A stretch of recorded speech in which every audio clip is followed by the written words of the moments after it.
exceptional.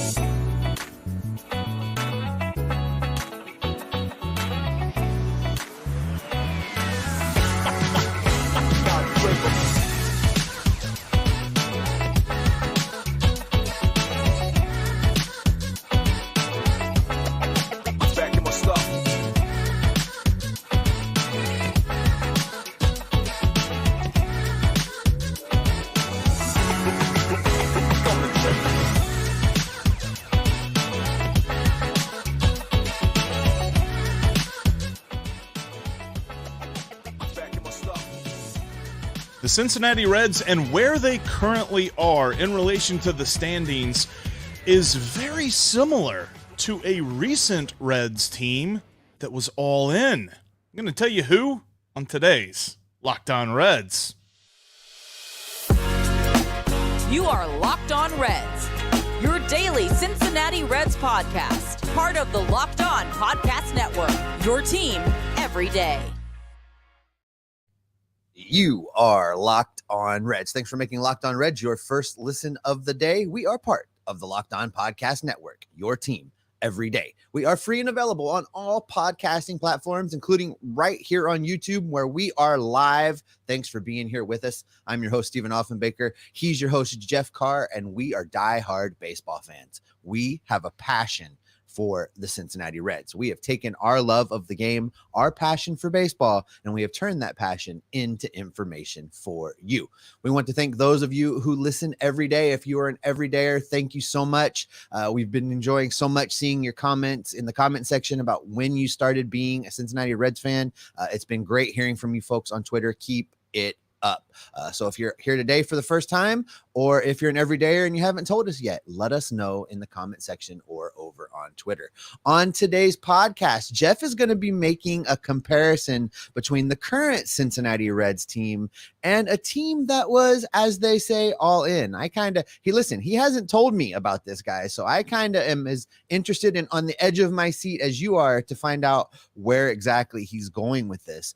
We are also going to do a quick preview about the Reds, hopefully bashing a kid making his major league debut for the Miami Marlins. Can't wait to hear about that. And then, of course, we are going to be taking your comments and questions for the rest of the show, which is, as I always tell you guys, my favorite part of doing these lives. So, Jeff, I think the place to start is with this mystery comparison that you have teed up for us. Yeah, absolutely.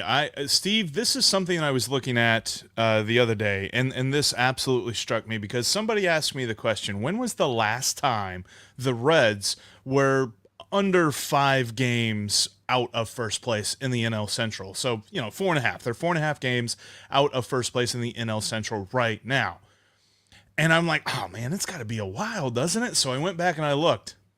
The last time the Cincinnati Reds were this close to first place in the NL Central, Nick Castellanos patrolled right field.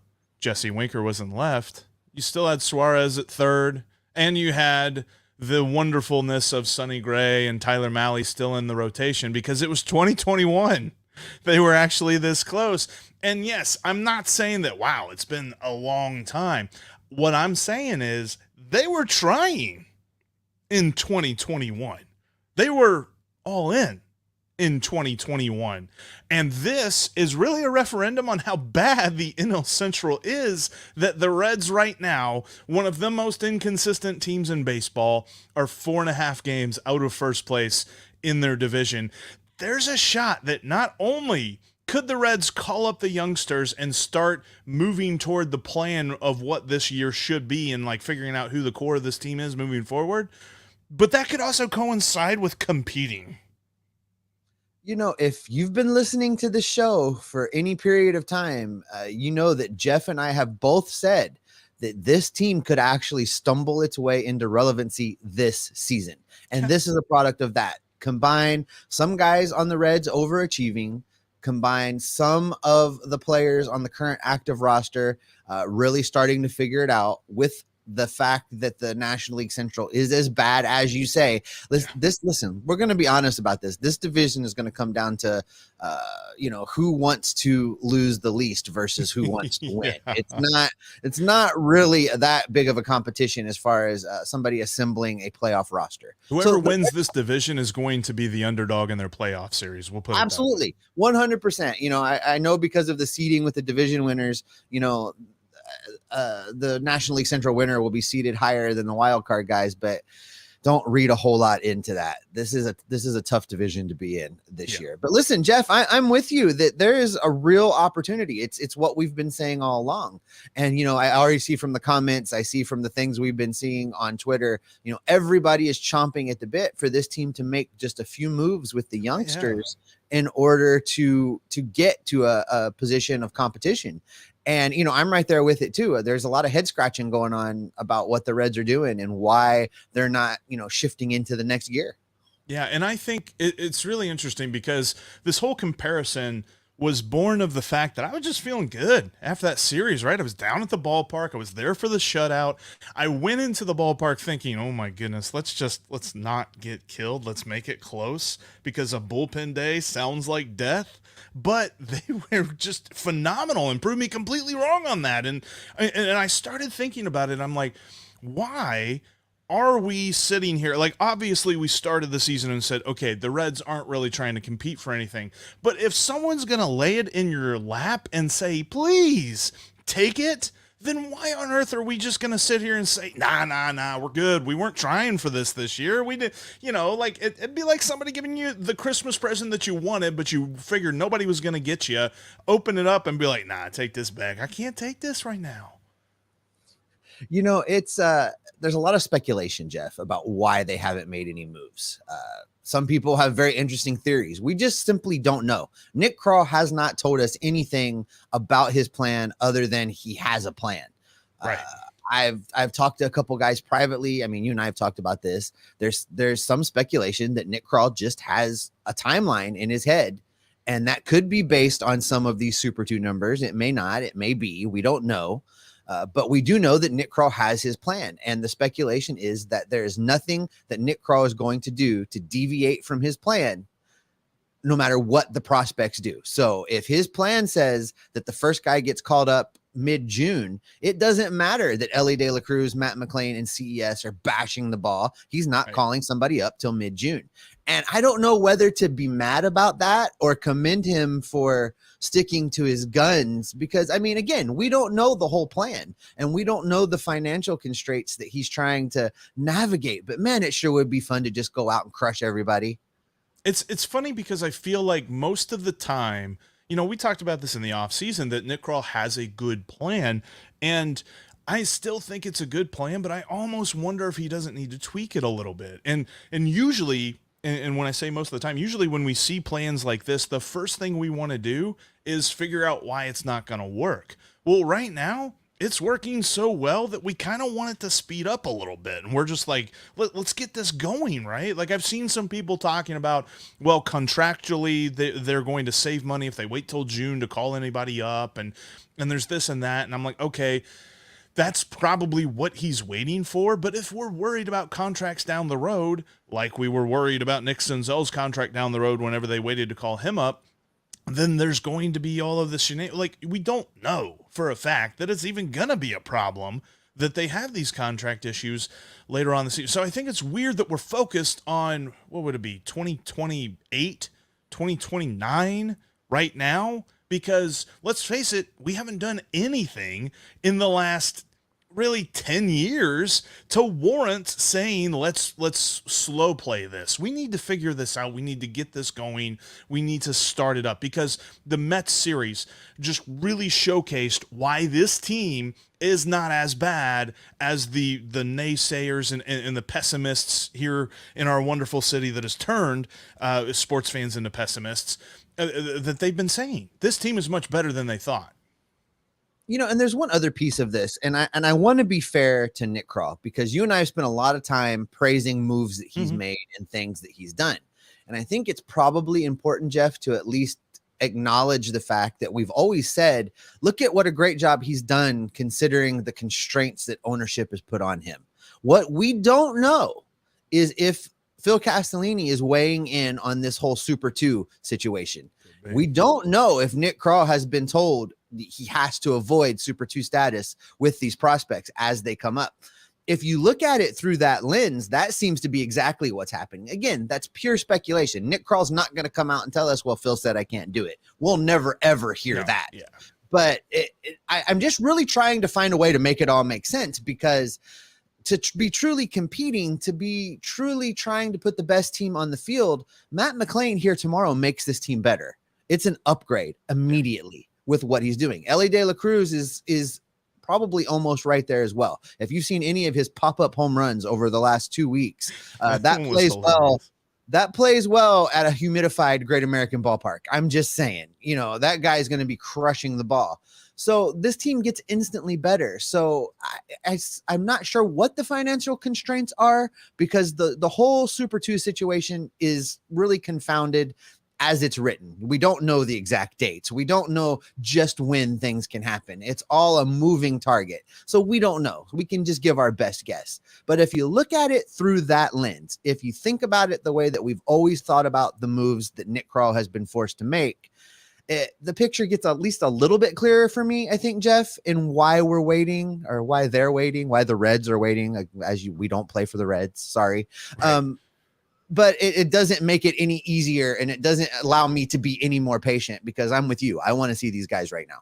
Well, and the most frustrating thing is we are seeing glimpses of what this team could look like whenever the window does open. And we then see a game where they just get clobbered, and we're like, okay, obviously they're not there yet, but we're seeing the glimpses, and it feels like they're managing this whole roster situation not to lose rather than to win. I feel like they should look at what they did in the series with the Mets. They should look at where they are right now in the season in relation to a year when we thought they were all in to try to make the playoffs, and the fact that they're just as close to the division lead now as they were in 2021.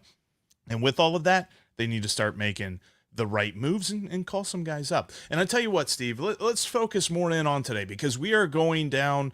We're going to see the Reds go down to Miami and take on the Marlins, and they're facing a dude making his rookie debut. As most Reds fans would say, that's probably a recipe for disaster, but we're going to get an inside scouting report from our man, Lindsey Crosby from Locked On MLB Prospects, on just how the Reds could attack Eury Perez and why the Reds might struggle against Eury Perez. That's coming up here in just a moment. Before I tell you about that, though, I want to tell you about one of our sponsors today, and that is So Rare. So Rare is a revolutionary fantasy baseball game that you can play at sorare.com/lockedon for free. You can go there, you can set up your team, you get to pick your players, and it's all based on digital baseball player cards from every player on all 30 MLB teams. And what happens is when you pick these cards, you keep them. They're yours. The team that you pick stays your team for as long as you want it to be. You can get a free swap each day if you've got a guy who went on the IL, or if you've got a guy who's struggling, you can swap free with some other different players of the position of your choice. And you get the chance to really build a team and win some epic prizes. So Rare offers you the chance to win game tickets, offers you the chance to win VIP experiences where you could even meet players of Major League Baseball. So check it out today. It's sorare.com and /lockedon to get started playing for free. So Rare game weeks last 3 to 4 days. There's 2 a week as we look at the first half of the week and then the weekend slate of games. And those who finish at or near the top get in the prizes. Check them out today. It's sorare.com. That's SORARE.com /lockedon to get started for free today. Thanks as always for making Locked On Reds your first listen every single day. Every dayers coming up on Monday. We are going to recap this Miami series, and we'll just continue to look at what's going on in Louisville, because my goodness, they are on fire. I'm talking about Elly De La Cruz, Christian Encarnacion-Strand, Matt McLain, Andrew Abbott is on fire. There's a lot of guys that are really getting us all excited down in Louisville. And as the Reds head down to Miami, you can catch every pitch of the hometown broadcast on Sirius XM. It's on the SXM app, and search Reds. All right, Steve, coming up, we've got this series with Miami, and it feels like over the last couple of years, even as the Reds have been in a little bit of flux, they seem to play pretty well against the Marlins. They're able to kind of not necessarily make hay against them, but this is always a competitive series for the Reds. And while the Reds just got done beating up on the $450 million New York Mets, the Marlins also have some designs on maybe sneaking into a wild card game. So a lot of people would look on paper and say the Marlins outmatch the Reds here a little bit, but I'm kind of excited to see what the Reds can do. Yeah, and you hit on my fears right there as we went into the break.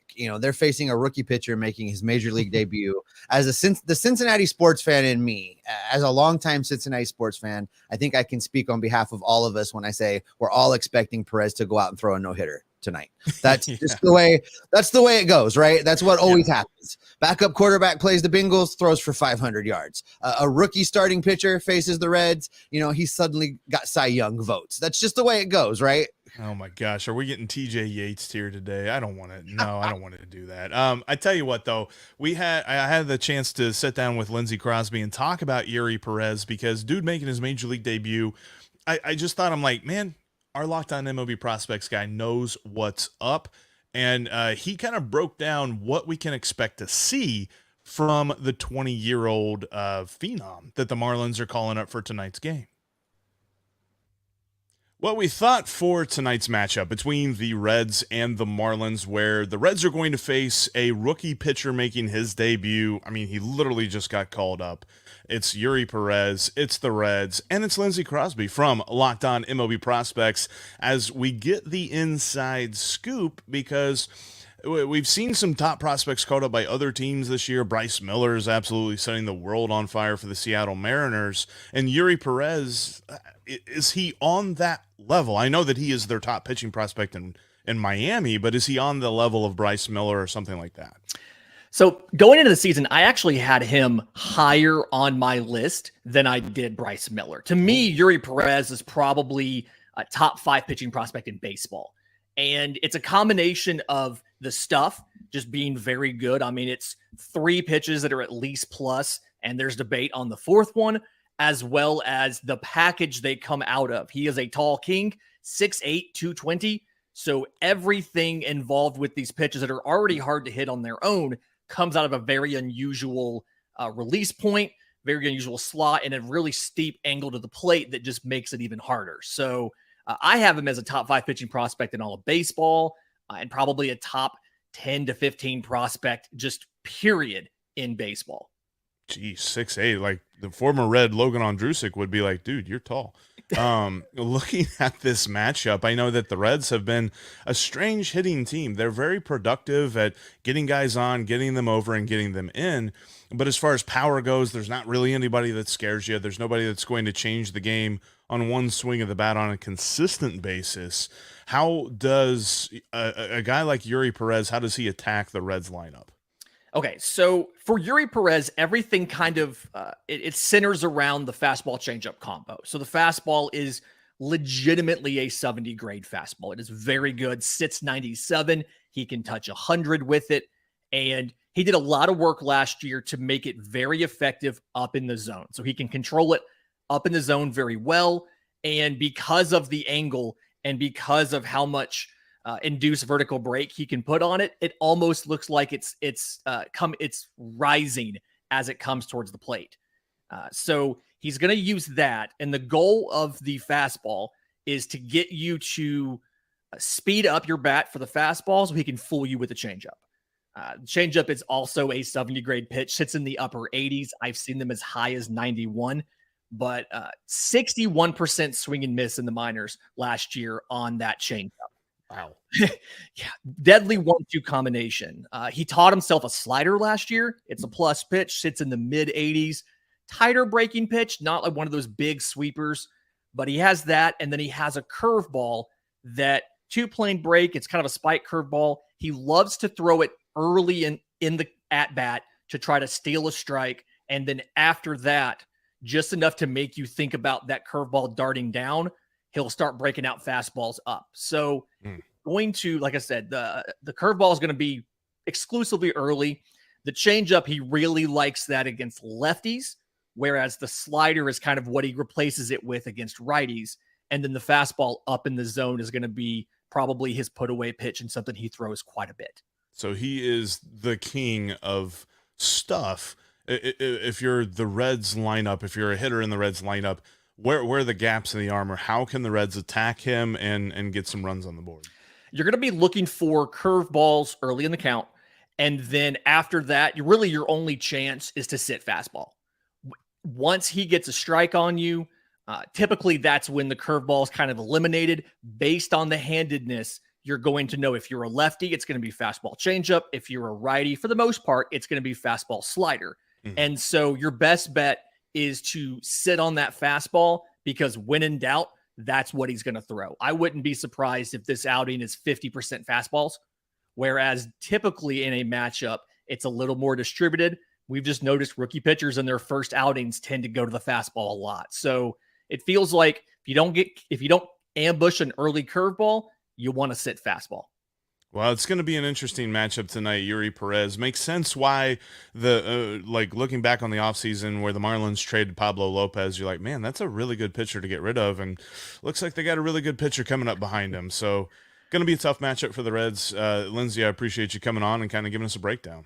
Thanks for having me. We will break down this entire outing, good or bad, next week on Locked On MLB Prospects. So if you're a Reds fan and you win this game and you beat Eury Perez around, come take your victory lap on Locked On MLB Prospects on Monday. And coming up here soon, I think we need to have a discussion on just how many prospects the Reds can call up at one time, because, oh my gosh. There's so many, and there's so many different places you could put them. And so it's really it's an interesting little puzzle to try to figure out. Seeing if I can set that conversation up for next week, because, I mean, that's really what everybody's thinking about is these prospects. But it's going to be interesting to watch a dude like Eury Perez pitch tonight. I mean, he's huge, 6'8", like, good Lord. And the key there, if you heard what Lindsay was saying, is that he's going to throw 50% fastballs. So what the Reds hitters are going to have to do is basically what the league has been trying to do to Nick Lodolo of late, which is sit back, be patient, not fall for that breaking stuff that's on the corners or out of the zone, not chase and look ugly, but just sit back, relax, and pick your fastball and try and drive it. And I think the Reds hitters have shown us enough of late that they have the patience to do that. So this could be a pretty successful night. I mean, I'm not going to go bonkers and predict some big, huge, high run scoring game. But I do think in this particular scenario, the way that the Reds hitters are playing right now, they can find success against a young pitcher that's going to throw fastballs every other pitch. And something that the Reds lineup has done very well pretty much all season long is get on base. So I'm hoping that they can draw some long at-bats against Eury Perez here and maybe even get on base a lot and score a couple of runs. It's going to be interesting to see, though. All right, let's get into our favorite part of the show. We're going to put the live viewers in the driver's seat that are here in the comment section. We're going to get through as much of these as we can. We're going to do this Aloha Friday style, Jeff, where we're going to do this for the rest of this segment and the next. We'll do an audio wrap, and then we'll just keep on keeping on for a while. The rest of that will be a bonus episode in the audio feed. And for the YouTube people, when we do that audio wrap, do not go away, because we are going to keep right on going with your questions and comments. Let's get through a few of these before we start talking. There's a theme that developed right out of the gate. David S. checks in and says, with the call-ups of the young trio, the Reds could win the really bad Central Division, just like you said, Jeff. CES, McLain, and Elly, their time is now. Nick checks in and says, bring the young guns up. The fight of this team would have a chance to win. I agree. Joseph Gaditza 100% agrees. Let's see the kids. It can't hurt. It can't hurt, Jeff. You know, this is the theme. Everybody wants to see these prospects. Now, there's a little bit later in the comments we'll get to. Reds have been really starting to present this group of hitters as a trio, as a group. Do you foresee that we're gonna do something like that? Or, I mean, it seems to me it's more beneficial for the Reds if they break it up at least a little bit, right? One home series, you get Matt McLain. The next home series, you get Elly De La Cruz. The home series after that, you get CES. And you can sprinkle in an Andrew Abbott somewhere along the way as well in order to drive more attendance, right? If you bring them all up at once, everybody comes out for that home series and then the new shiny wears off and it's just business as usual. I think so. I don't know. Like, if you're going to slow play it, I think the only reason that you would do that is if you just have so many guys at the major league level that are going crazy. Like, right now, I could conceivably put Matt McLain, Elly De La Cruz, and CES in this lineup right now and move some guys around and make it all work. And then, especially with the rotation, I mean, yesterday, notwithstanding the shutout, like, I kept thinking, I'm like, why aren't we throwing one of the prospects out here? And I think that that's going to be probably worth a good conversation coming up here next. Yeah, Jared on Vinyl was the one I saw. I was scrolling the comments while you were talking to Lindsay, and Jared on Vinyl says they're marketing Elly De La Cruz, Matt McLain, and CS as a trio a lot over the past couple weeks. Maybe they want to wait and bring up all three. So we're going to dig through some more of this prospect situation and really talk about what we think could happen with the call-ups, plus whatever else you guys want to talk about as we continue to bring this thing home today. But before we get into that, I do want to tell you about one more sponsor of today's podcast. Today's podcast is brought to you in part by Game Time. The Game Time app allows you to snag tickets without the stress. A lot of times I don't know what's going on in a city when I get to it until I'm there and I hear an ad on the radio or see something and then wonder if tickets are available. Well, with the Game Time app, you can get great deals not only on baseball tickets, but concert tickets, theater, comedy shows, whatever it is you're looking to attend, Game Time has it for you. And the best part about it is you're going to get these tickets at a great deal. Here's an example. You guys all know I went out to San Diego for the Reds Padres series. I went on that trip without a ticket in hand. I walked around the Gaslamp district, wandered all of the taco stands, as you saw from my Twitter feed. And then when it got close to game time, I jumped on the Game Time app, pulled up tickets, and you all saw my seats that first night at Petco. I was only a few rows off of the front of the seating section in the lower bowl, down the third base line, basically right behind the Reds dugout. I got those tickets for over half price off of what you would pay ordering them through the team. That's the kind of thing that Game Time app can do for you. If you want to get in on the savings, all you got to do is download the Game Time app, create an account. And when you do that, if you use the promo code Locked On MLB, you're going to get $20 off your first purchase. So in addition to all the money you're going to save, you're going to get $20 off on top of that.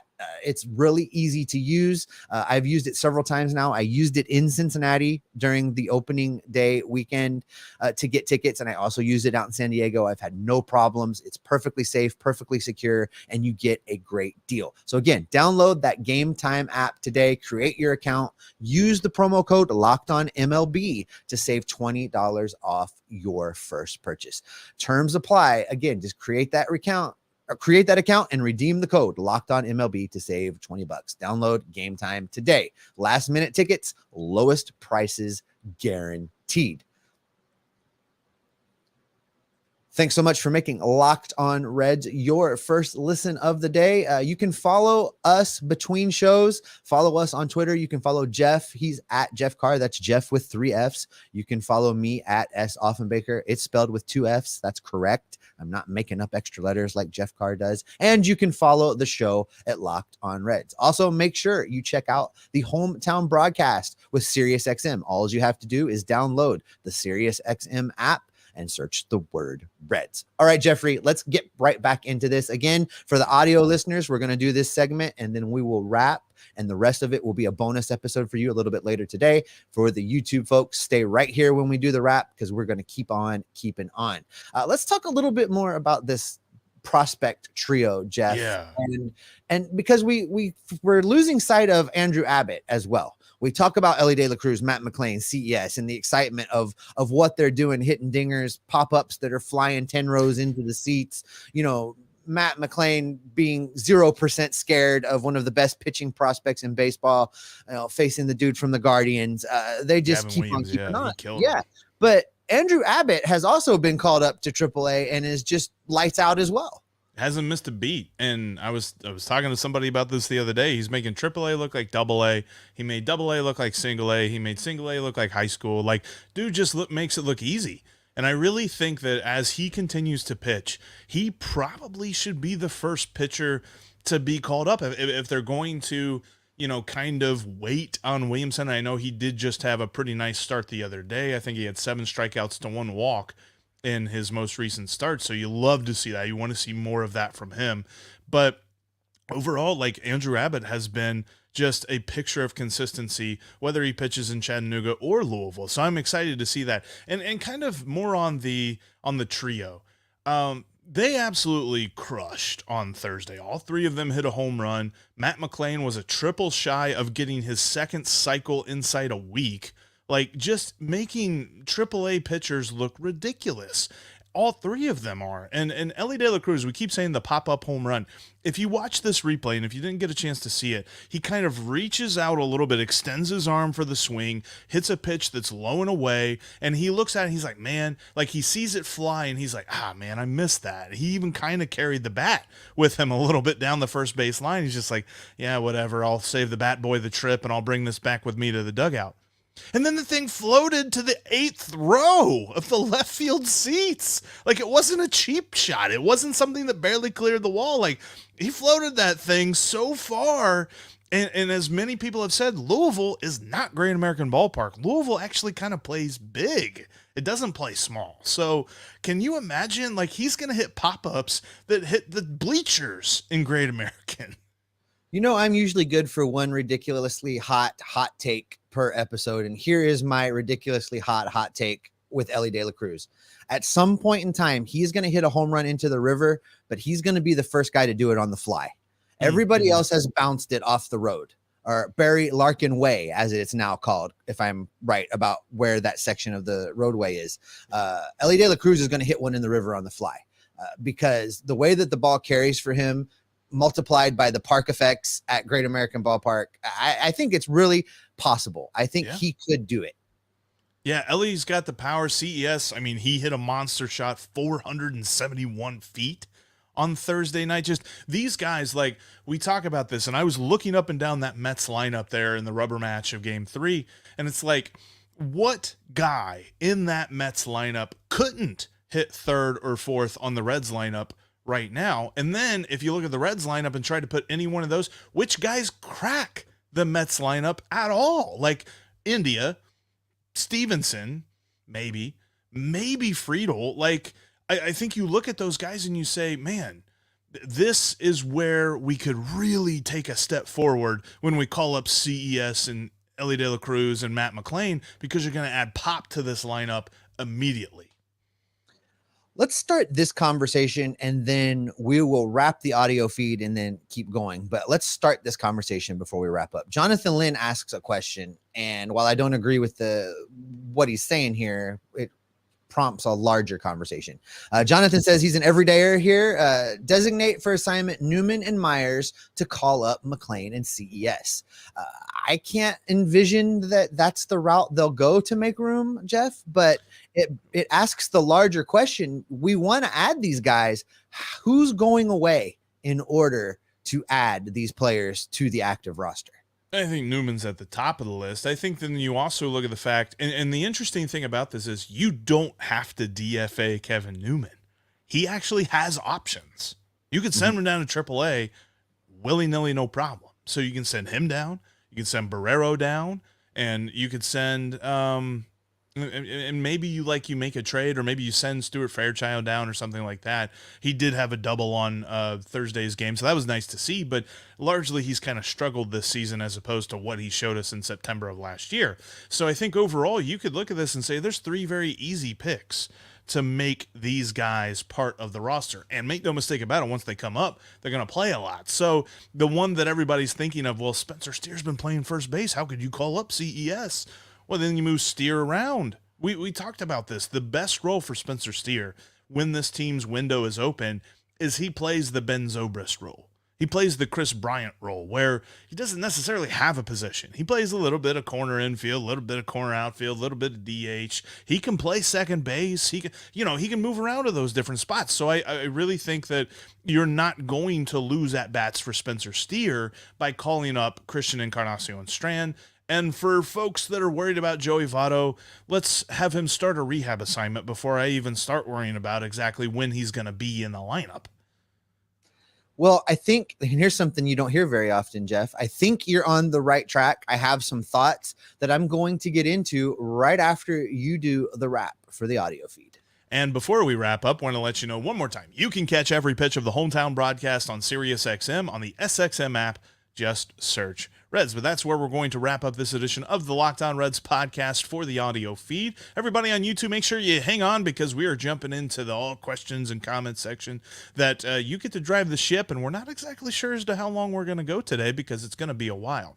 So make sure you hang on with us. But for those of you on the audio feed, thanks so much for checking us out. Now make sure you go check out the Locked On Fantasy Baseball podcast, as Matt and Dom have you covered every single day with their analysis on starts, sits, ads, drops, trades, all that great stuff, because Locked On Fantasy Baseball is just like Locked On Reds. We're all part of the Locked On Podcast Network, your team every day, and we're free and available on all podcasting platforms. And you can trust us to be Locked On Reds every single day. All right, let's keep this thing rolling. You know, the comment section has been on fire for the entire show, Jeff, and we're going to get through as much of this as we can. You know, Shane was in earlier saying that he's here. We can start now. I appreciate you being here, Shane. Garrison Smith checked in and says that he's going to be in Miami today for the game.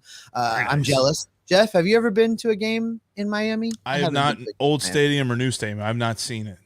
Well, Garrison, let us know how it is down there. I know that Miami intrigued. Stadium is supposed to be an experience, so we want to hear about that. Scott Campbell checks in. Aloha, Scott. Always glad that you are here and so loyal to us. We appreciate Before you. we jump into that, speaking of, so Garrison's going to the game there at Lone Depot. What's your favorite stadium not named Great American?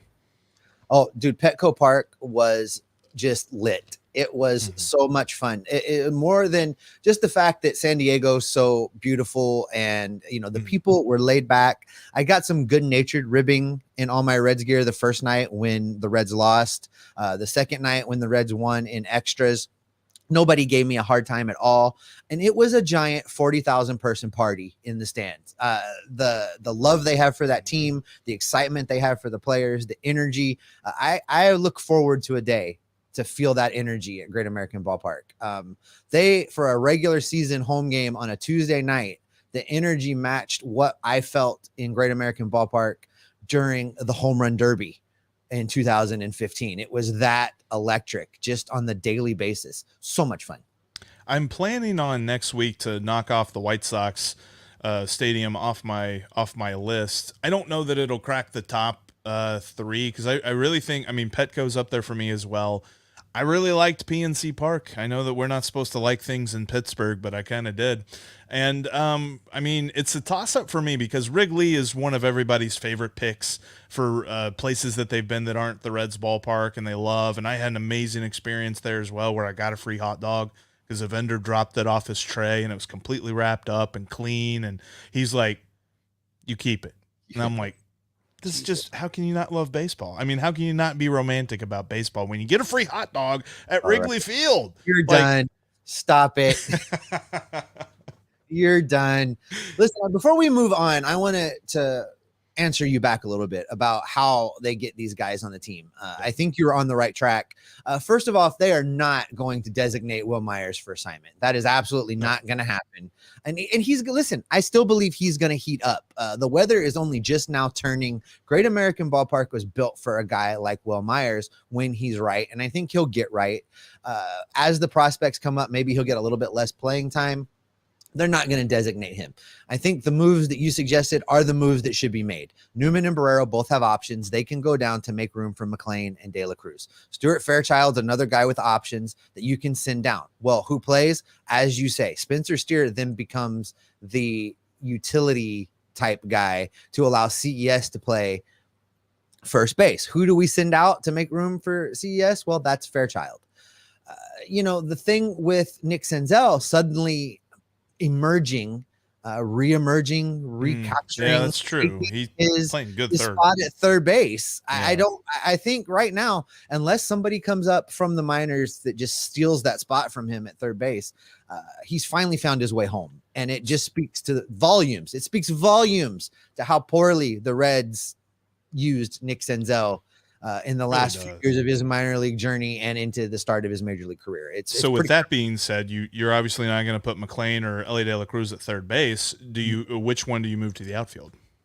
So as I've said all along, one of them is already an outfielder. Matt McLain has played a lot of center field, a lot. He played center field at UCLA. He's played it sporadically in the minor leagues. He knows what he's doing out there. He may not like it. It's not what he wants. He wants to be a shortstop. He said so. He is a shortstop. He said so. But I also believe at the end of the day, if the question comes to you, hey, Matt, do you want to stay in Louisville and play shortstop, or do you want to come to Cincinnati and play where we tell you? He's on the first bus to Cincinnati. That's just the way that's going to go. So that's who I use in the outfield. We've talked about the fact that we would be willing to try Spencer Steer out in the corners, left and right, from time to time. Could totally see that happening. And in this scenario, I am not adverse to experimenting with Jonathan India in the corners as well. But I have a feeling he'll more than likely be more DH than anything else in that scenario. So there's ways to do this. There's ways to bring up all three of these guys and still get everybody starters playing time. And as you say, I don't want to have the Joey Votto conversation until we have to have the Joey Votto conversation, because I don't know, you don't know, nobody knows what this Joey Votto that we eventually get is going to look like, what his playing capability is going to be. Is he going to be an everyday guy? Is it going to be a farewell tour for a dude that's retiring? We just don't know. So let's hold off on that speculation. Let's kind of leave it sitting on the side. We know it's there. We know it's heating up, but we're going to deal with that at the appropriate time. And I know the news was they just sent him to Louisville, but they made sure to qualify. They sent Joey Votto down to Louisville for batting practice. And when asked if it was a rehab assignment, David Bell said no. So this is not them starting the clock and he's going to be here and probably inside a month. The more that we keep thinking about Joey Votto and the more that we keep hearing day to day, he's getting there. He's really far ahead, but he's also not close. And like things like that, I keep thinking All-Star break, maybe. Like every day that passes by, I keep pushing it out myself. So I wonder if we're not going to see him until the All-Star break. Well, it's a 20-day rehab process. Once they say, okay, Joey Votto has been assigned to Louisville on a rehab assignment. That's a 20-day process. That's when we start to speculate. That's when we start paying attention, see what Joey's doing, and really have these conversations. Until then, we just don't know.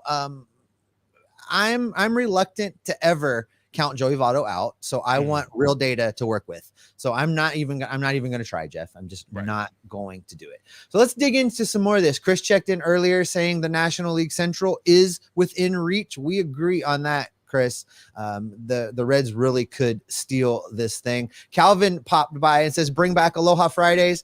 We will in the off season. Jeff and I have very interesting schedules throughout the regular season between trying to coordinate those two schedules and the Red schedule to cover as much baseball as possible for you folks. We can't commit to a live every single Friday, but we're going to do them when we can. But the Aloha Friday theme will be back. I've got my shirt on just for you guys. Yep. That will be back in the off season. Speaking of my shirt, Joseph loves my shirt. Dude, I wore this shirt when I sat in the diamond seats while I was in Cincinnati opening day weekend, and I was one row out of the darn camera frame and nobody got to enjoy. I was ready. I was like, I'm going to put on a show for Cincinnati. Didn't happen. Sorry about that. You're always looking for the camera. I'm always looking for Look, this face should not be hidden from the people. This is what I'm saying, Jeff. Oh my God. Hey, while we're on that, shout out to Chris. He came up and said, hey, at the ballpark the other day. If I'm ever down at the ballpark and you see me, definitely come say hey and we'll talk about the game that's going on. It was while he was leaving and I was getting ready to record a post game now, so that was kind of cool to see. But yeah, shout out to Chris, everydayer, as he told me. Speaking of everydayers, Danny New checks in since he's been a Reds fan since 1966. Nice. He's here watching us today. Thanks so much, Danny. Josh Beckley, also here on a daily basis. Appreciate you so much. Josh says this: Also says, I am straight up more excited to watch the Bats game tonight than the Reds game. I can't blame him. Reds game and watch. I've noticed. Have you noticed? There's a lot more conversation out on Reds Twitter, out in Reds country, of people watching the Bats game. I noticed that when they're not playing at the same time as the Reds, Sadak has been watching the games and tweeting things. And Trent tweets a lot about the Bats. Yeah, correct. And I bring it up to say this. For the first time, the minor league baseball feeds have been included in the MLB.TV package. It's huge. And everybody's getting to watch these games. So for once, Manfred Hates Baseball got something right. I don't know. Yeah. I don't know how to process this information. Well, and I love too. I think, was it Wednesday? Yeah, it was Wednesday's game. It was a little ping on my phone on the MLB app. It was like, hey, by the way, we got Louisville facing Columbus, and you can see Gavin Williams going up against Elly De La Cruz. And I'm like, yep, pull up the app. Let's watch this. Let's see what happens. And that's when I saw the amazingness that was a 10-pitch strikeout for Elly De La Cruz. Sure, it was a strikeout. But then the very next pitch, Matt McLain clobbers over the wall for a home run, and that was the only run that they got off Gavin Williams. But the Bats, who had their own bullpen day going on between Randy Wynn and Zach Brown, which, speaking of another guy that needs called up, before June 2nd, call up Zach Brown so that Zach Brown can pitch on the day that the Zach Brown band is at Great American Ballpark. I think that's just a given. That should happen. But, he pitched pretty well in that game too, although his stats so far this season haven't been all that great. Call up Zach Brown for the Zach Brown concert. I mean, come on. It's easy. Oh, my goodness. All right, let's find another one here. Calvin says, it seems Indy and Fraley are leading the grind it out for every inch charge. Do you think Newman also falls in this camp, and maybe why he's seeing a decent amount of playing time above Barrero? I think Barrero hasn't forced the Reds' hand. I think that's really the answer to that, right? I tweeted it out yesterday. I said, if you're the Reds, tell me you don't believe in Jose Barrero without telling me you don't believe in Jose Barrero. And giving playing time to Kevin Newman every other day is telling me exactly that. Like, if Jose Barrero were proving it, and if Jose Barrero were meeting the check marks that they want him to meet, then there would be no question he'd be playing every day. But they continue, and they're not just playing Kevin Newman against left-handed pitchers. Kodai Senga was a right-handed pitcher. So that told me all I need to know. Like, I think they're waiting on whatever contract situation it is that they can avoid by calling the guys up in June. And honestly, if we get to June and they're not making these call-ups, I am going to start to have a lot more questions, because it's obvious that Barrero's just not won this job away from the guys who are coming up. Hey, while I pull up this next comment, Jeff, can you jump on and verify Jose Barrero's option status? The chat is asking for. Yeah, I think he's got one more option. I think he has one left, but if you can just jump on while I'm going to this next one. Chris keyed on something that I said. He says, Cincinnati Reds 2023, stumbling our way into relevancy. T-shirt for Cincy shirts coming soon. Hey, I want royalty. That's what I know. If that shirt happens, I want royalties. That was trademarked right here on the Locked On Reds live Friday show for sure. I'll buy one of those. Yeah, Fangraphs. According to Fangraphs, Jose Barrero does have one more option. One more option. Yeah. Brian Moyer checks in and says the small ball Reds is fun and more successful than having two guys hitting dingers while the other seven strike out. Listen, it's been a perfect storm. This small ball approach has coincided with all of the changes that Major League Baseball made this season to harken back to an earlier time, to create more of a running game, to increase stolen bases, to eliminate the shift, to allow more hits, more ball in play. It just so happens, I don't know that the Reds even did it on purpose. I don't know that a conscious decision was made to like, hey guys, let's just not hit a lot of home runs. What if we play like it's 1979? I don't think anybody did that. I think it just kind of happened. But with all the rule changes, it works. Now, if they had not changed the rules, I want to tell you that we would be having a whole different conversation about how this team has performed. If the shift was still in place and the bases were smaller and they weren't stealing and there wasn't all this electric around the lineup, we would be talking totally different about this. Yeah, and it's interesting too because the Reds are very confusing offensively. If you look up their batting numbers, they're not good. And in fact, the best thing about the Reds hitting statistics is their on base percentage, and they're 15th in Major League Baseball. And it's so weird to look at some of this stuff. And I broke this down the other day whenever you weren't with me, but there's a lot of StatCast numbers that are very negative on the Reds and saying that it's weird how they're getting all their runs scored. But then there's the tweet that came out the other day, and it's the account is SIS Statistics. It's the company that really got Moneyball going and all this other stuff. But they were talking about teams that are the most successful at stretching singles into doubles, going first to third, second to home, things like that. They're able to quantify that. And the Reds were like sixth. They didn't show up in the top five because they showed the top five, but the Reds were literally sixth in Major League Baseball in the way that they base run. So their base running is why they're winning ball games this season so far. Yeah, the whole get them on, get them over, get them in. As a matter of fact, I talked about this with Paul Keels last time. And if you guys, any of you heard Jeff or I on Paul Keels' show that's broadcast throughout Ohio Sports Magazine radio? That's Ohio right. Sports Magazine show or something. Let us know in the comments because we've been having a lot of fun. For me, I mean, you guys all know the Buckeye geek that I am. Getting to do a weekly segment with Paul Keels is the voice of the Ohio State Buckeyes. It just great former Bearcats. I have arrived, ladies and gentlemen. I have arrived. I am doing great segments former with Bearcats broadcaster Paul Keels. Stop it! Everybody's got to do their turn in the minor leagues, Jeffrey. All right, and moving a great former away Michigan from broadcaster too. But I don't think you want to remember that. What are you doing? You know what? I'm going to knock you off of this heat. What is wrong with you? Jesus.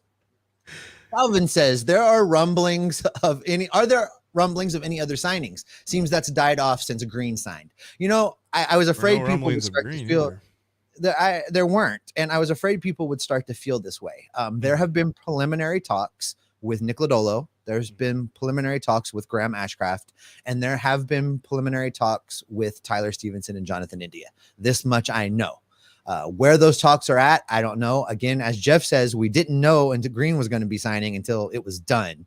I think with Nick Lodolo, he has other things to focus on right now.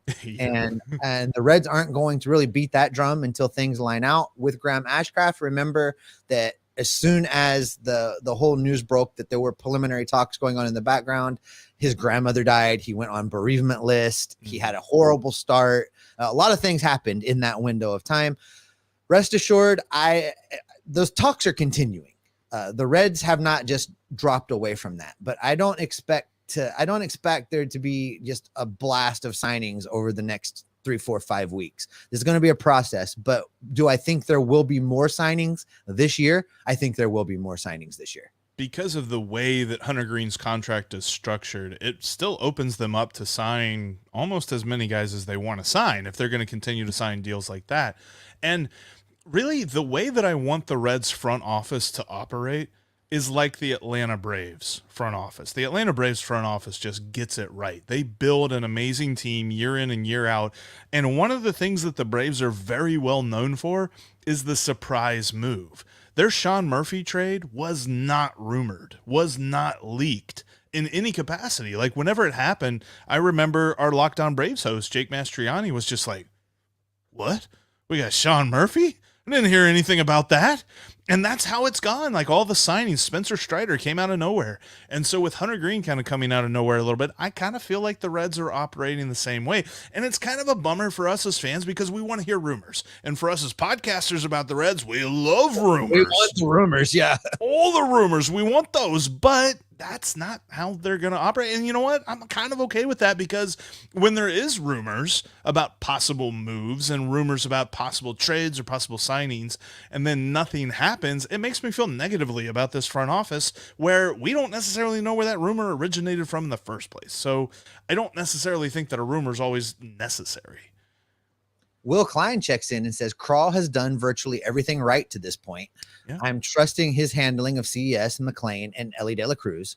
He's privy to more information than we have. So either this is Nick Krall's burner, Will Klein.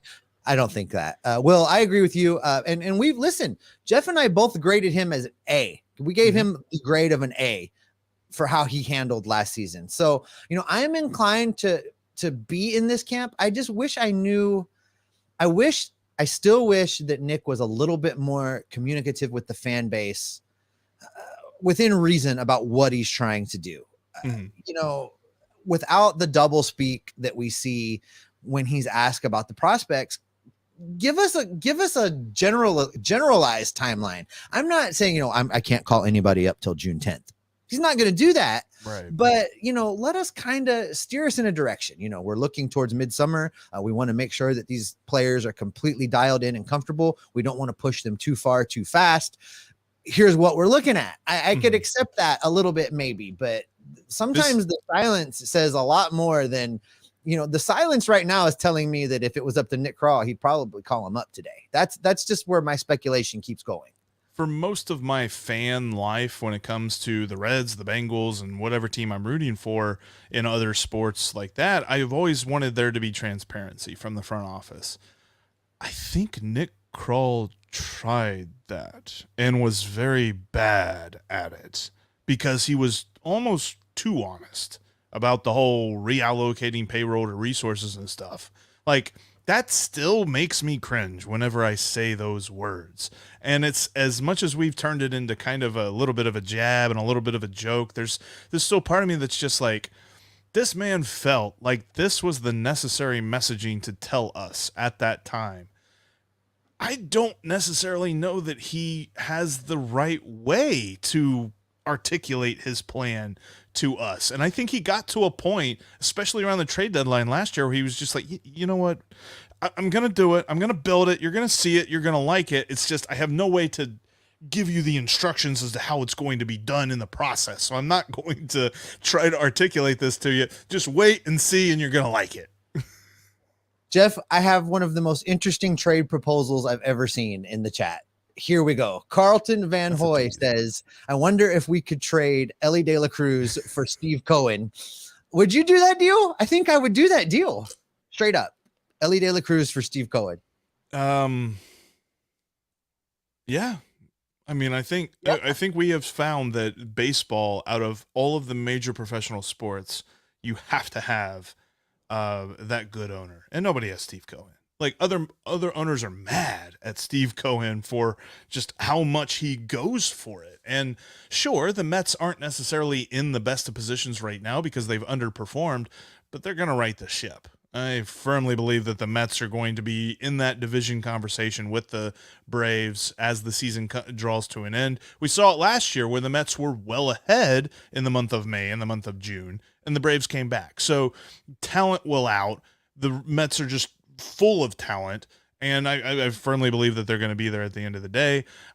As much as I love Elly De La Cruz, if you tell me that you're going to give me an owner that wants to spend $450 million on a roster, give it to me. I want that guy. Sean Rickman says, call up these three guys so we can compete this year, pick up another starting pitcher before the trade deadline, and send Castellini to single A. I brought this up, Jeff, because I thought that was funny.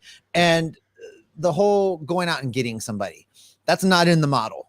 That's not going to happen. No. Any trades they do, even listen, don't for a second think that just because they're within striking distance of the National League Central this year, that it's going to knock Nick Krall off of his plan. I have been assured by people that I believe know that Nick Krall is not going to deviate from his plan under any circumstance. So that tells me that even if they're a couple games out, they're not going to trade away youth to bring in some veteran to try to win a crappy division and get eliminated in the first round of the playoffs. That's not going to happen. They're going to stick to this plan. Any trades that are made will be, because there's not a lot to move at this point. If Will Myers heats up, he's an option. He's a guy that could be traded for something back in return for some kind of a prospect. Beyond that, any signings they make will come in the offseason, and I suspect will only be some supplemental guys to fill in and patch holes, because they really do believe they've got most of what they need in the minor league system.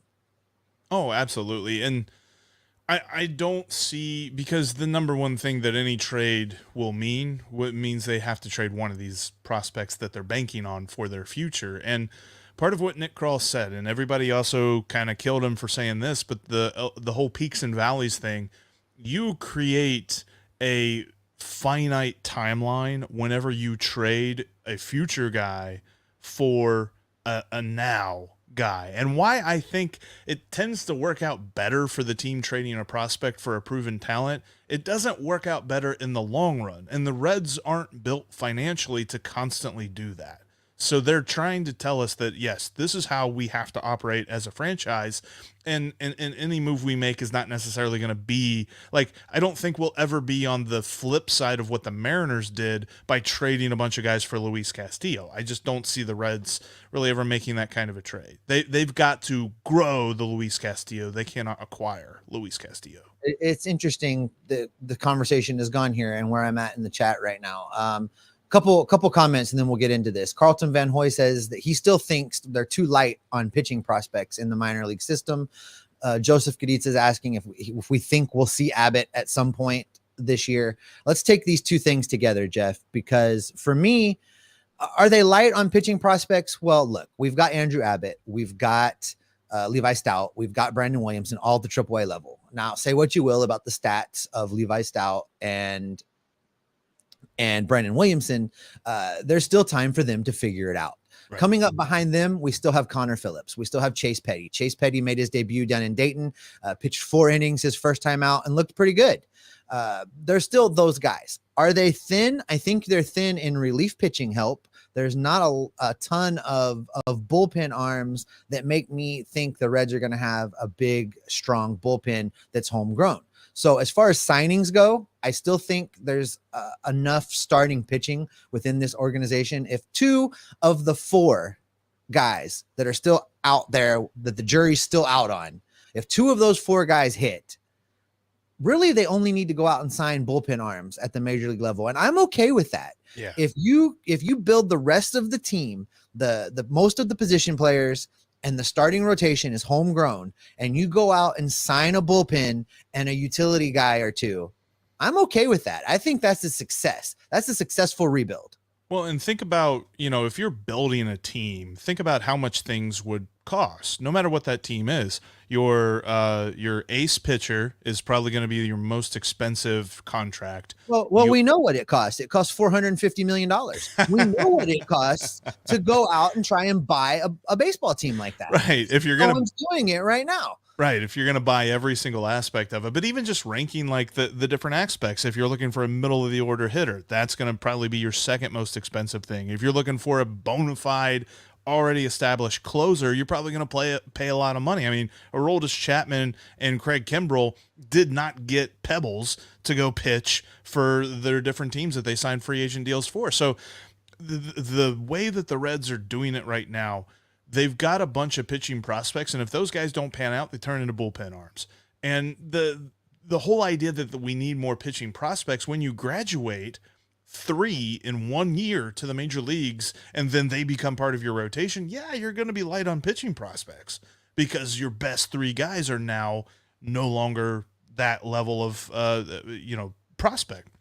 And they've got some young guys that aren't necessarily on the top 25 list right now. Like, I believe it's Jesus Aguilar, one of the guys that they acquired in the Brandon Drury trade, who he was 18 years old whenever they acquired him last year. He's still well away from making it to the majors, but he has talent, and I think he's pitching in Daytona right now. So there's different guys like that we don't necessarily have on our radars, because let's face it, outside of the top 30 prospects and outside of guys who are in AAA, we don't really know those guys because we're not Doug Gray, and we don't spend every single day watching the Reds minor leagues. And speaking of Doug Gray, just a programming note, I'm getting ready to fire up the lefty in the bullpen again. Scheduling interviews right now with some of these minor league guys. We're going to be hearing from some of these dudes. Also, Doug's going to stop by and do an in-depth breakdown of all of the minor league levels from low A all the way up through AAA. So that's coming. Those will be bonus episodes in your feeds, just like last year, where we sit down and talk with the minor league players and kind of get their perspective on how things are going. To answer the other half of that also, Jeff, yes, we're going to see Andrew Abbott in Cincinnati in 2023, right? I would almost venture to guess that it's close to when they call up the trio. Right. Like, I think he is proving that he needs to be fast-tracked. And he's not – it's not as if he is super young either. He was a college pitcher. The chat was also talking about a bunch of guys back and forth about the Tyler Mowley news. Very sad to see. I don't know if you saw that, Jeff. Yeah, I hate to see that you had TJ. Tommy John for Tyler Mowley. I hope a speedy recovery for him. And that he's going to be a free agent too. He's going to be a free agent. So that's rough. That's a rough go. Hopefully he's able to bounce back, get him a prove it deal somewhere, and get back on track for himself and for his family. Sorry, lost my spot. Crunky says Louisville's a difficult ballpark to hit in, which makes it even more exciting about the power that these prospects have coming up to Great American Ballpark. I don't know about the park effects for Louisville. I've actually not seen a game in Louisville. You've been down to Louisville. What was your impression? I've not been to the ballpark itself, but like I've seen a lot of people talking about it and just kind of how it plays. And I mean, it's interesting to note with the park dimensions and not necessarily being super hitter friendly. Matt McLain is slugging over 700. CES is slugging over 700. This is not their OPS. This is their slugging over 700. And ever since he started his first like 5 games, like 1 for 21, Elly De La Cruz is slugging over 700. So these guys are not just hitting the ball hard every so often. It's like literally every night that they're killing it. Well, I look for the next comment. I want you to answer this one. Is Jose Barrero getting passed over, or did he get a fair shot?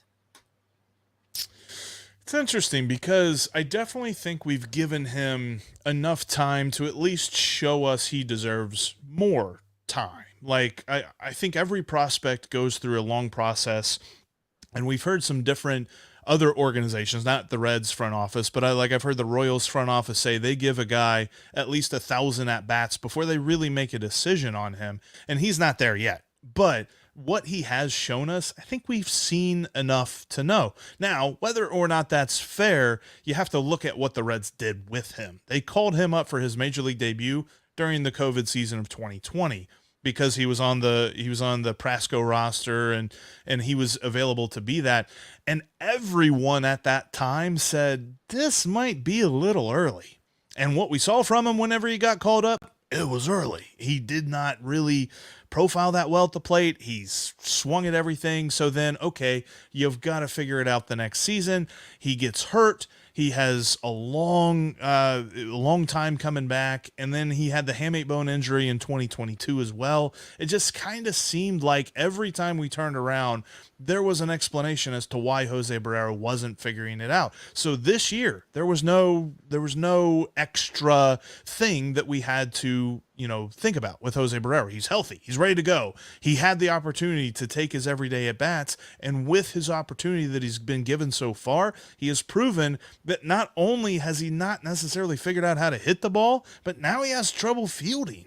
And if he's got trouble fielding and hitting, I don't know what else he can do. Get him out of there. I think that he's had enough time to figure it out. For all the reasons you said, it's been slow going, and I've tried to be patient, but there's just too much talent coming. He missed his window, and whether it's fair or not, I don't know about if it was fair, how it happened. I mean, if COVID hadn't happened, Jose Barrero wouldn't have happened when he did. There's just no way he would have seen a Major League Baseball stadium as early as he did. So, I don't know if it was fair, but he's had opportunity this season and he hasn't seized it. So it's just one of those things. This next one, Jeff, comes from Scott Campbell, and I know your answer, but I'm just going to give you the chance to do your thing. Counting tonight, 54 games until the Major League Baseball All-Star break. Over under 54.5 games until Joey Votto returns to the Reds. Come on, don't even act like you're thinking about it. Yeah, it's the over.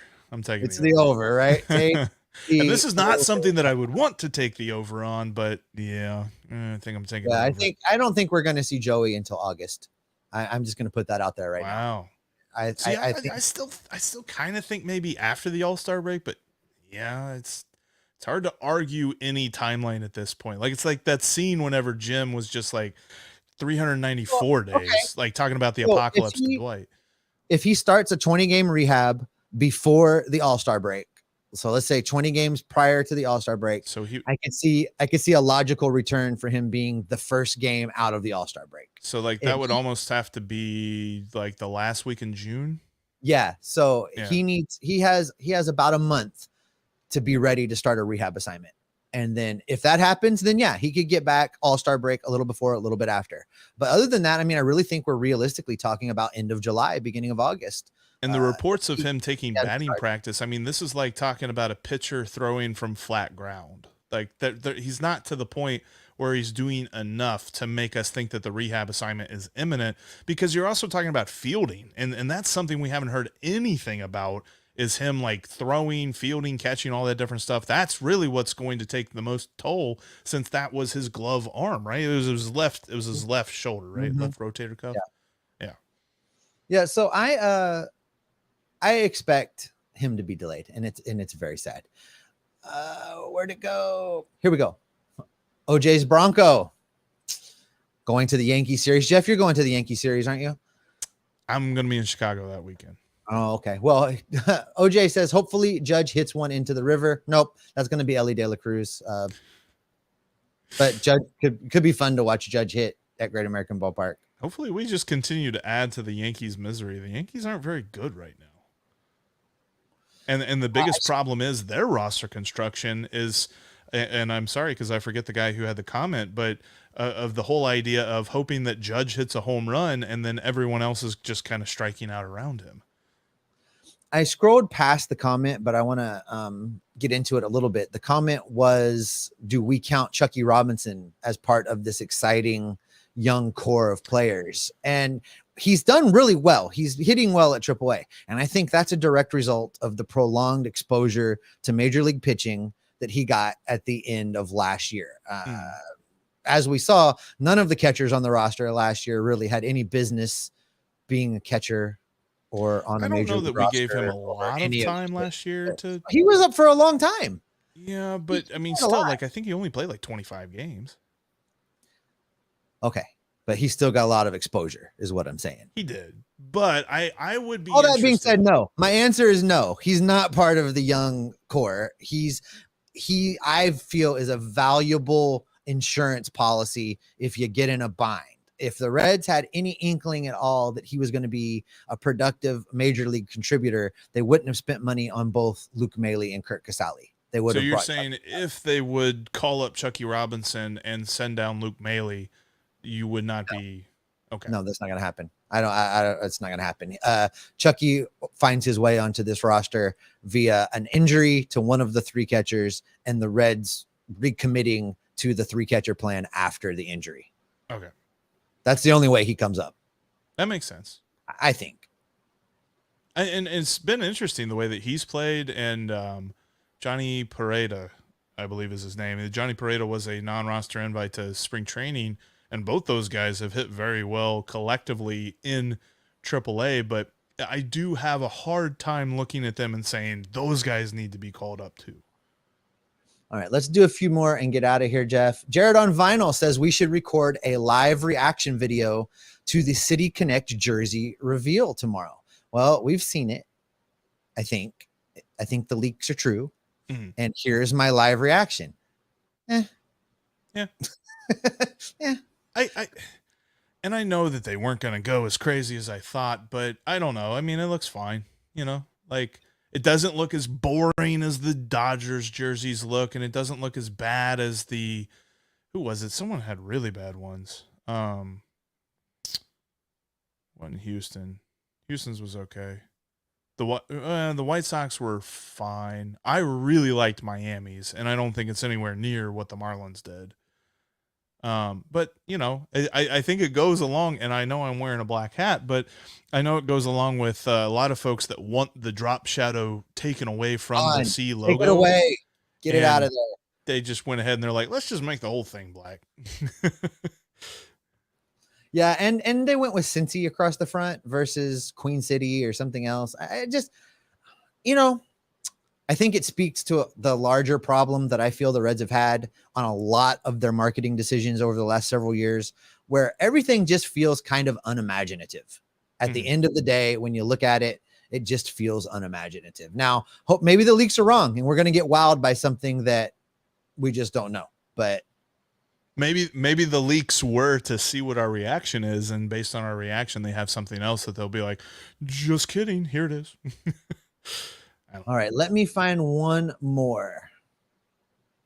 I'm not a huge, like, I am excited about the City Connect jerseys for another thing, and I loved the throwback jerseys on the 150th season, but I'm not really one that gets up for a lot of discussion about jerseys and things like that. Like, yeah, I think they're fine. Like, as long as we don't see somebody try to do what New Era did with the whole clip art hat that they released last year, like, as long as we don't see that, I'll be I know you don't have the bandwidth or anything more than baseball and fry box. I understand. Let's finish with this thought. Carlton Van Hoy was talking about trading some of the young talent. You know, you got to give to get. We're loaded with infielders. Do they use those guys to go out and get others? Maybe a pitching upgrade, maybe an outfielder. I don't know how much that fits in the model. I mean, you know, you talked about this a little while ago, trading the youth for a now kind of guy and what that means and what that does.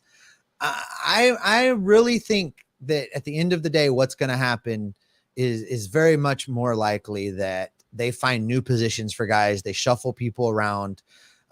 That's kind of the direction a lot of baseball is going. And then you free agent sign the Band-Aids, the middle relievers that you're missing, the one guy that's the missing piece. I think that's how you do it. I don't know that packaging, because listen, there's not very many straight up trades that you can make. They're going to bring a guy back to the major league roster that's a difference maker. Right. So you're not just talking about trading one of the middle infielders. You're talking about trading one of the middle infielders and one of the starting pitchers to get back an outfielder, maybe even a player to be named later in that deal to get back a difference maker outfielder. I don't know that I'm willing to say that's a good idea.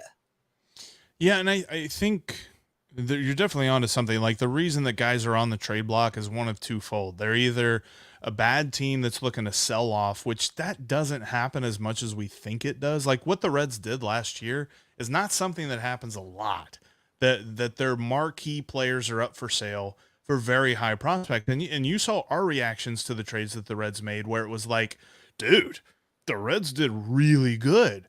And if we're on the other side of that, I kind of have to wonder a little bit, because then we get into the whole idea of depleting the farm system for how many years of this player's contract. So I think that you look at a player that has to have at least 3 years of control. And then I don't know if Marte is enough to get a guy like that. Like he had to be super, super good. And really showing out in the minor leagues. And then even that, if he's doing as good as he needs to be to get a marquee player, do we want to trade him at that point or call him up?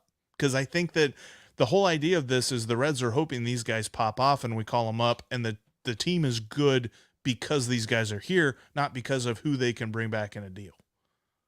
Well, Jeff, we are dangerously close to a triple length episode here. This has been a blast. So let's wrap up with this. What are our predictions for tonight? That question courtesy of OJ's 94 Bronco. Jeff, where are you at on tonight's game? I put money on the Reds money. I put money on the Reds money line to win. I think the Reds will get the dub. I don't necessarily want to know what kind of damage they can do against Yuri Perez, but there's nothing about the Marlins bullpen that scares me. And with Graham Ashcraft pitching, I think Graham Ashcraft's going to bounce back. I think he's mad after how that White Sox start went, and so he's ready to go. So I think the Reds get the dub tonight. I'm going to say final score 4-2. Okay. I think 2 runs is about right as well. I think Graham Ashcraft is going to have himself a day. I think the Reds will win 6-2. And the big fireworks of the night are going to come from a Nick Senzel home run. Ooh, I like it. So that means that you would take the over and I would take the under, because the over-under is at 7.5. There we go. Well, let's see who's right. And Jeff, that's probably a good place to go ahead and wrap it up for today. Absolutely. Thanks everybody so much for joining us here, and thanks for sticking on with our comments and questions section here as we get the chance to talk with you guys, because we always say it, we love talking Reds and we want to talk Reds with you, and we absolutely mean it. So thanks for joining us here on this live edition of the Locked On Reds podcast. Coming up next week, we are going to react to everything that goes on down in Miami, and hopefully we'll see a call up. I mean, I know that the Reds are going to head to Colorado, so maybe they wait until the Reds come back home to face the Yankees and the Cardinals, but who knows what happens. We could see a call up here soon. And you can bet that we are going to be all over it, whether we are going to have a live reaction podcast to any call-ups or anything like that, or whether we're just going to have lots of analysis. You can trust that we will be what, Steve? Locked On Reds every single day. We'll see you guys next week. Oh, yeah.